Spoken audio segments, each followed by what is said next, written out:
Sveiki visi, su jumis Vaida Rimkė. Aš padedu verslams su jų finansais ir šiandien turiu nuostabią pašnekovę Eriką, kuri yra prekės ženklo Tissue by IN įkūrėja. Man pirmas klausimas, ar aš teisingai ištariu pavadinimą? Taip. Kaip jis turėtų būti? Tissue by IN. INN, ne? Erika ir Nijolė. mama Nijolė. Taip. Aš jau čia pasigūglinau, pasižiūrėjau. Tikrai taip. Šiaip vakar, besiruošdama šitam mūsų pokalbiui, norėjau dar kartą įeiti į svetainę, pasižiūrėti. Prekės ženklas tikrai atrodo toks prabangus. Kaip pavyko tą pasiekti, ištransliuoti ir parodyti klientams, kad na tą prabangą, tą aukštesnę kartelę? Aš manau, kad nėra svarbu, kiek kainuoja.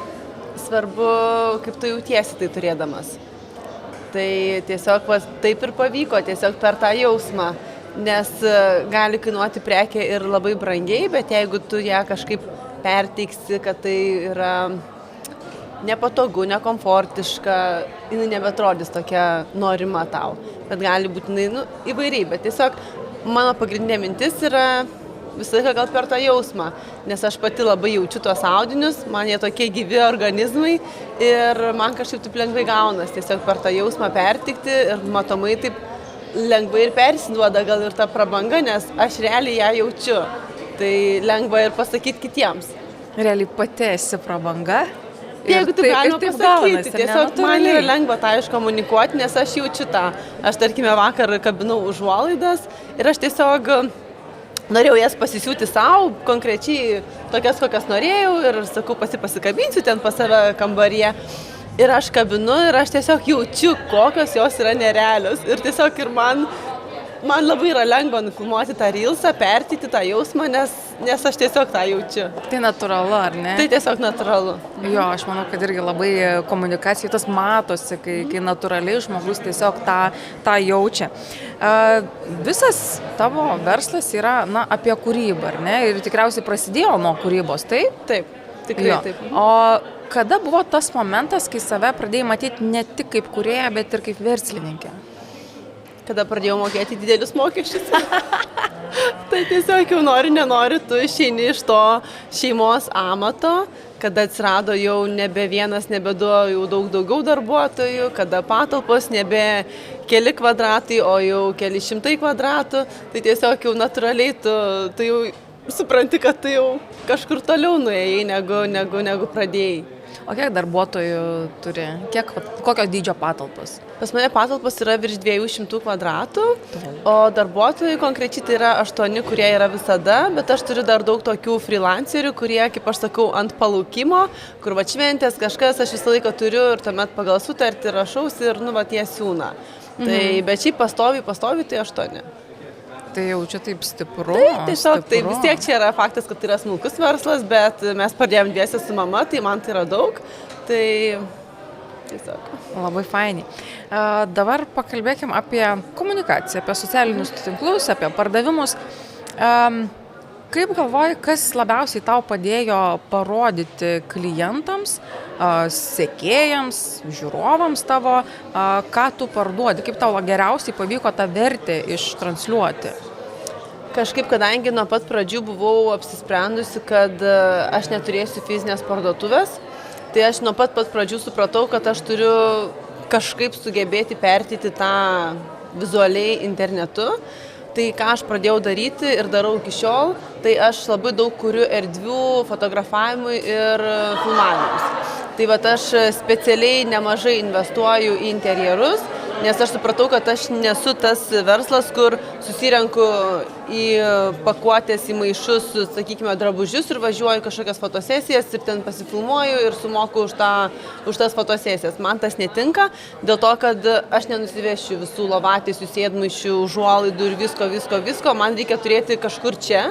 Tai būtent aš ir tas patalpas, kurias turiu ir siuvyklą, ir turiu namuose nemažai kambarių, kuriuos aš esu įrengusi kaip interjero studijas, kuriuose aš galiu tiesiog ateiti, padėti lovatės ir ten atrodys tobulai. Tai man tas perteikimas yra be galo svarbu, tas vizualas. Tai aš šitai nemažai investuoju. Tai reiškia, kad aš perku, tarkime, aš siuvykloje turiu labai brangią lovą, ant kurios niekas nėra niekada miegojęs. Bet galėtų. Bet tiesiog aš ją pirkau, nes jinai yra trendinė, jinai yra be galo kokybiška, jinai yra labai labai graži ir tiesiog aš žinau, kad man jos reikia filmavimam. Tai vad, kaip pavyzdys, aš nemažai investuoju į baldus, į detalės, perku visokius marmurinius, ta prasme, perku kokybiškus dalykus ir jie labai brangiai kainuoja. Ir aš kaip juokiuosi kartais, kad aš net namuose neturiu tokių dalykų, kur man reikia va ten.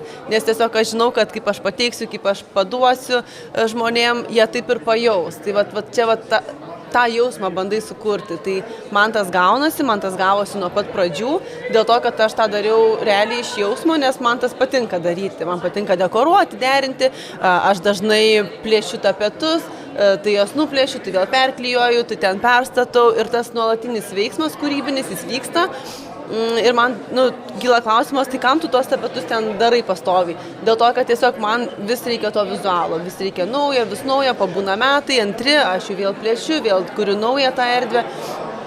Ir tas taip užsisuko ir šiandieną man tiesiog nereikia fizinės parduotuvės, nes aš taip sugebu pertikti per tą jausmą, kad žmonės man jau rašo, skambina dėl užuolaidų, dėl ovatėsių, iš užsienio mes siunčiam daug, mes visur jas siunčiam ir sako, žinokit, ką parinksite, tas bus gerai.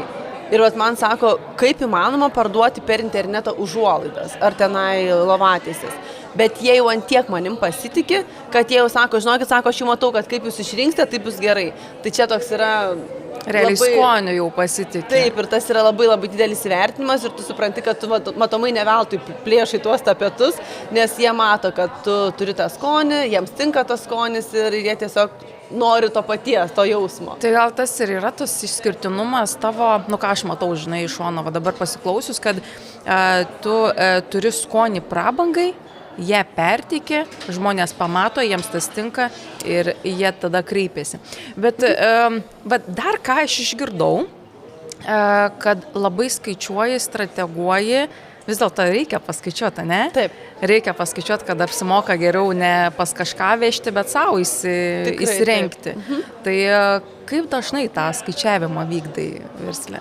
Ar tiesiog iš jausmo, kad čia turėtų geriau apsimokėti negu šitas, ar vis dėlto žinai, kad pasiskaičiuoji, tarkim, ten ant lapelio, Excelį kažkur? Ne, tai faktas, kad skaičiuoji, bet aš nežinau, aš turiu tiesiog intuiciją. Šitam reikalui, tarkim, aš jaučiu, kad, tarkim, man reikia būtent šitos lovos. Jinai kainavo keli tūkstančiai, bet aš žinau, kad man jinai atsipirks, nes lovatėsės atrodys tobulai, jinai yra trendinė, graži ir tiesiog toks irgi gal yra toks intuicijos klausimas. Ar mano skonis visiems patinka? Tikriausiai faktas, kad ne, nes, kaip ten sako, skonis draugų neturi, bet aš ir nebandau įtikti visiems.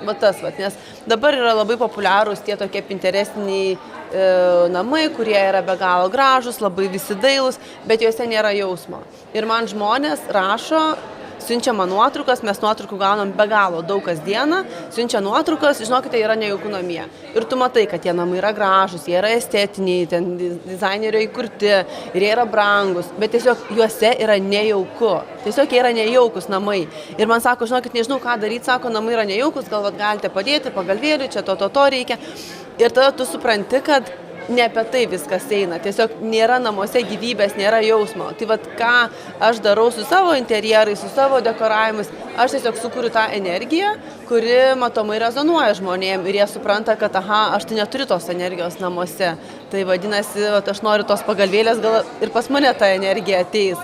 Bet iš tikrųjų, aš kaip sakau savo klientam ir kur nuvažiuoju dėl užuolaidų, konsultuoti, aš labai dažnai pakonsultuoju ir kitais klausimais. Aš, pavyzdžiui, pamatau, man klientė sako, tai aš čia tokį kilimą pirksiu, nesakau, žinokit, nepirkit, sakau, čia tikrai viską sugadinsite, aš tada jai kitokį kažkokį patariu. Tai aš tokia dar truputėlį ir kitais klausimais, nes man atrodo, norisi visą laiką daugiau kažką duoti tam žmogui, tas ekstra meilės. Tai man atrodo, visur, kur tu neini, reikia duoti ekstra meilės. Kai tu ją duodi, tu gauni irgi toks, nėra šitą taisyklę, tikriausiai tas viskas sukasi ratu.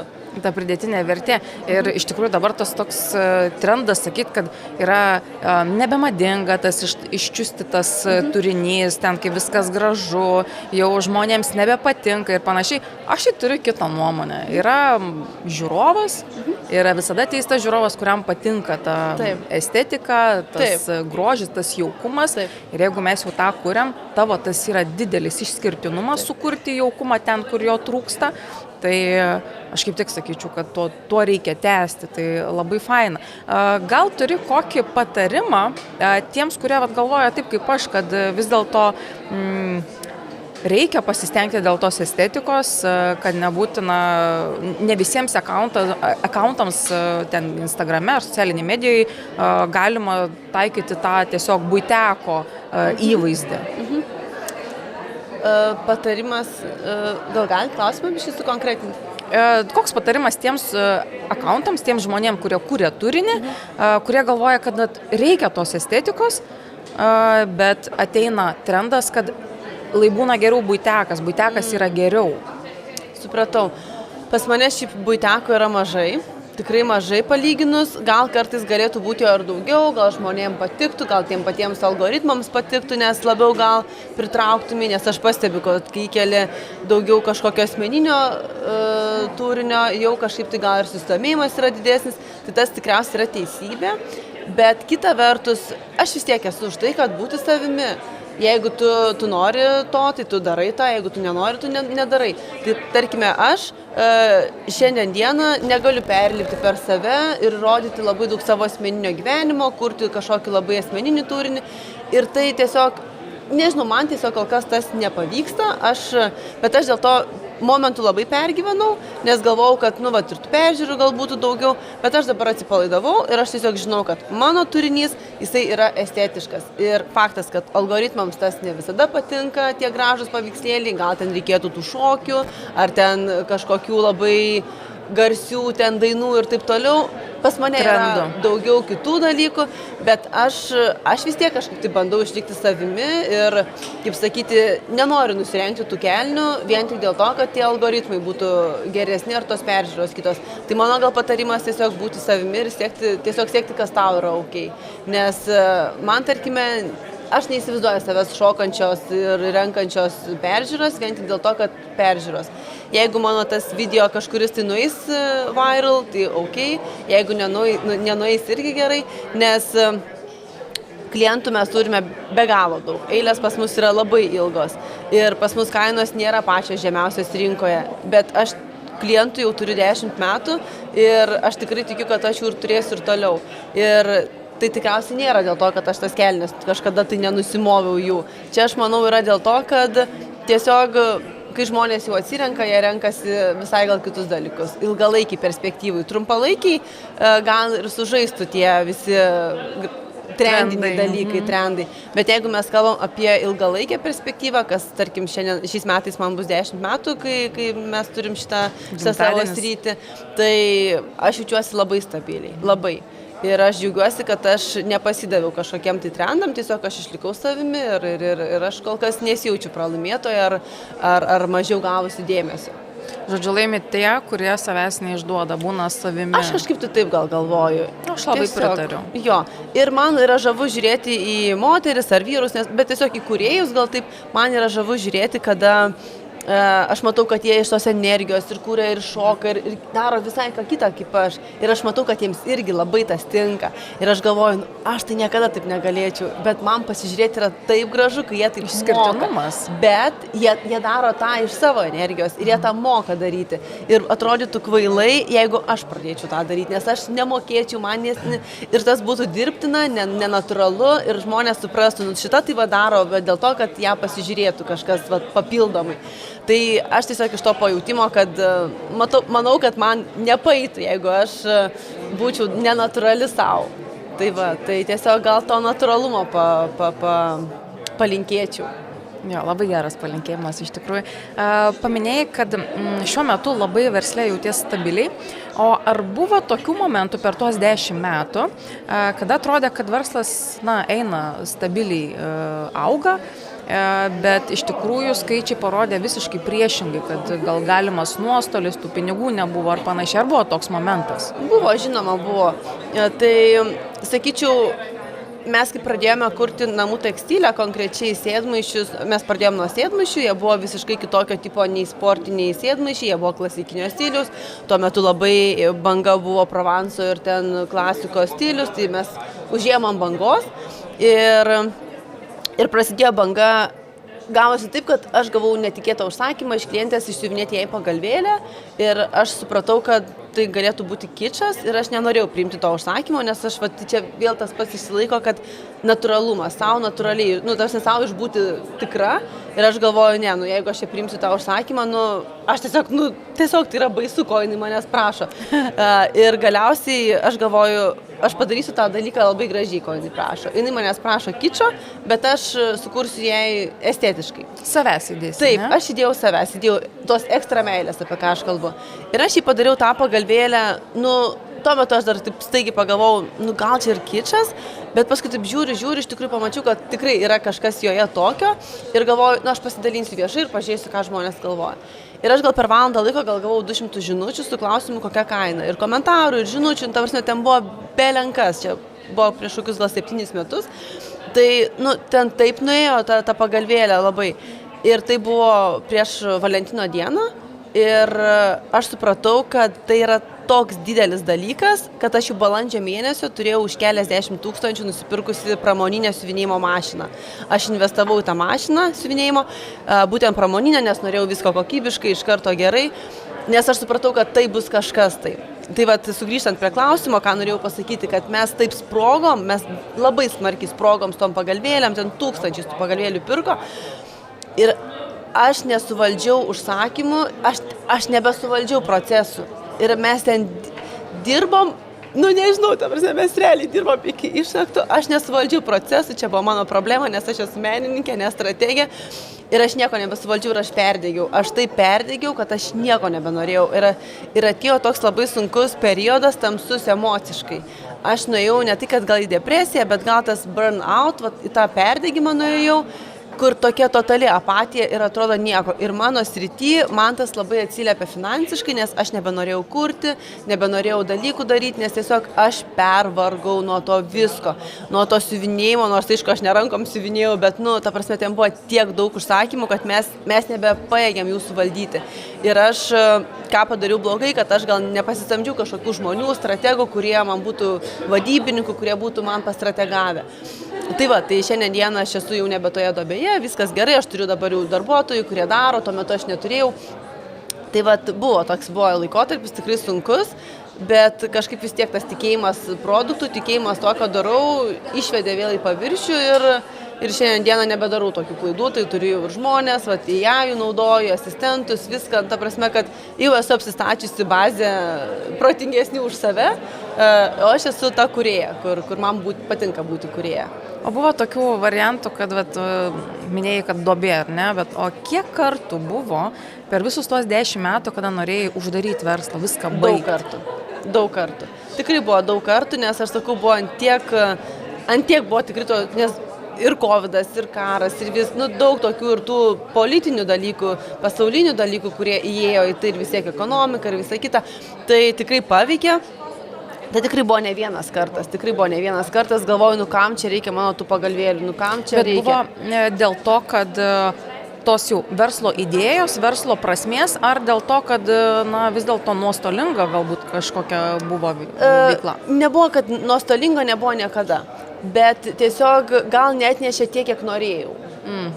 Nuostolinga nebuvo, bet gal tiesiog lūkesčiai buvo didesni, nes širdies buvo įdėta be galo daug. Ir man visą laiką tada aš nepatikimai žiūriu žmonės, kurie sako, kad tai svarbiausia mylėti savo veiklą, ir neužtenka vien mylėti veiklos. Nes tarkime, aš asmeniškai jau Dievas matė, aš taip mylėjau savo veiklą. Ten, aš aš kurdavau tos paternus, nuo manęs ten kopijavo pusė Lietuvos ir taip toliau. Aš taip mylėjau savo veiklą, bet aš negavau atgal tiek materijos, kiek aš jaučiausi verta. Ir tai man tada, ir kas tada, kodėl? Ir tada tu vis tiek žmogus, tada nuotaika ne ta, nes tu negauni tiek atgal, nes aš žinau, kad Energijos mano mainų. pagalvėlės šiuo atveju, aš kalbu apie pagalvėlės, jos buvo vertos daug brangiau. Aš užsienio rinkoje, aš jas galėjau pardavinėti po kelis šimtus, bet aš žinau, kad jeigu aš jas pardavinėsiu Lietuvoje, nu, tiesiog jų niekas nepirks, nes ir taip mes nesame pigus, kalbant apie namų tekstilę. Tai va tiesiog buvo tų visokių laikotarpių, bet sakau, šiandien esu tikrai stabiliai džiaugiuosi tą, ką turime, ir augimu, ir viskuo. Dabar, kalbant apie dirbtinį intelektą, vis dėlto esam dirbtinio intelekto Taip. konferencijoje, kaip galvoji, toj kūryboj dirbtinis intelektas ir kūrėjas, kuris turi unikalumą, kas gali laimėti ateityje? Ar gali kažkas pralošti, gal taip paklausiu? Labai sunkus klausimas, tikriausiai nėra atsakymo. Bet kaip manai? Noriu tikėti ir noriu pasakyti, kad vis tik žmogus laimės. Taip noriu tikėti, nes gal vis tiek aš kalbėsiu apie tą jausmą, kad vis tiek reikia to jausmo, nes, sakykim, gal netgi pavadinkim, kad tie kopijuotojai, kurie irgi kopijuoja, irgi tokie pašaliniai visokie, jie irgi padaro, bet nėra jausmo, nėra to kažko tai. Netikra atrodo, ne? Jo, kažkoks atrodo, tai aš noriu tikėti, kad kalbant apie kūrybą, konkrečiai kūrybą, reikia istorijos. Tarkime, paveikslai, nepaimkim paveikslų menininkų. Kas iš to paveikslo, jeigu mes nežinotume istorijos to paveikslo? Jeigu nežinotume menininko istorijos, jeigu nežinotume jo gyvenimo, jo visos kelionės. Atrodo, nebėra prasmės, nebėra to jausmo, nebėra to dalyko, nebėra istorijos. Tai man atrodo, kad visame kame yra reikalinga istorija ir tu parduodi istoriją, tu parduodi jausmą, tu parduodi tai, kaip tas žmogus nori jaustis. Dėl to aš ir sakau, kad ne klausimas, kiek tai kainuoja, o klausimas, kaip aš jausiuosi, jeigu aš tai turėsiu. Tai man atrodo, kad aš labai norėčiau tikėti, kad vis tik laimėtų kūrybos klausimų, laimėtų vis tik žmogaus rankos. Tikėkime, kad taip ir bus. O pati dabar vis tiek, kadangi esi kūrėja, ar tau padeda dirbtinis intelektas kažkur? Žinoma. Kur padeda? Pačioj kūryboj? Pačioj kūryboj tai nesu gal tikra, labiau strategavime. Bet pačioj kūryboj... Versle, žodžiu. Versle, taip. Bet pačioj kūryboj tai ne. Kol kas ne. Kažkaip tai klausinėjau, aš jo ten bandžiau sukurti man keletą paternų, tokių idėjų, tai buvo tokių pasitarimų. Bet šiaip vis tiek, gal sakyčiau, labiau strategavime, visokiuose grynai verslo klausimuose. Pačioj kūryboj tai aš kol kas neišnaudoju to potencialo. Esu tikra, kad įmanoma, bet mano atveju aš kažkaip tai dar labiau gal savimi, gal kažkaip tikiu, irgi gal tą intuiciją, nes labai daug keliauju, labai daug matau pasaulio ir atrodo, čia pamatai, čia ir sujungi tuos objektus. Čia matai tokį lapelį, ten matai tokią gėlytę ir ten galvoju pradeda kažkas tai kurtis. Tai gal sakyčiau, kol kas dar užtenka tos vidinės energijos. Žodžiu, kad dirbtinis intelektas padėtų, bet vis tiek savastis yra iš širdies, ar ne? Taip. Iš tos unikalumo to.